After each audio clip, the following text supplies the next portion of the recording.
1. Once when I was 6 years old, I saw a magnificent picture in a book called True Stories from Nature about the primeval forest. It was a picture of a boa constrictor in the act of swallowing an animal. Here is a copy of the drawing. In the book it said, boa constrictors swallow their prey whole without chewing it. After that, they are not able to move, and they sleep through the 6 months that they need for digestion. I pondered deeply, then over the adventures of the jungle, and after some work with a colored pencil, I succeeded in making my first drawing. My drawing number 1.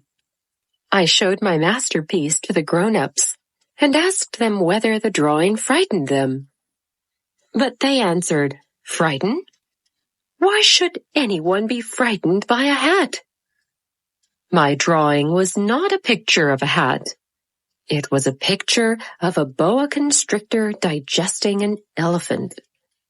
But since the grown-ups were not able to understand it, I made another drawing. I drew the inside of a boa constrictor so that the grown-ups could see it clearly. They always need to have things explained. The grown-ups' response this time was to advise me to lay aside my drawings of boa constrictors, whether from the inside or the outside, and devote myself instead to geography, history, arithmetic, and grammar. That is why, at the age of 6, I gave up what might have been a magnificent career as a painter. I had been disheartened by the failure of my drawing number 1 and my drawing number 2. Grown-ups never understand anything by themselves, and it is tiresome for children to be always and forever explaining things to them.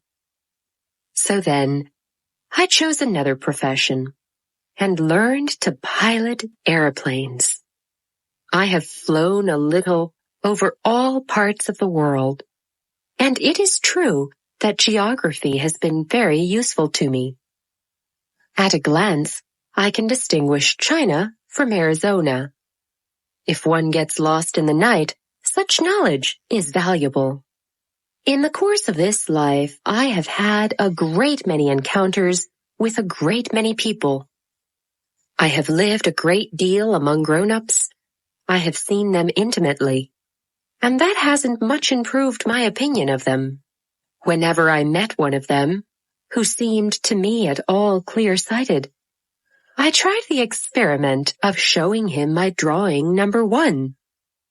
I would try to find out, so, if this was a person of true understanding. But whoever it was, he or she would always say, "That is a hat."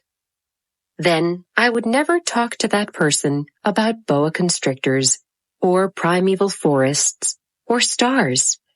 I would bring myself down to his level. I would talk to him about bridge, and golf, and politics, and neckties.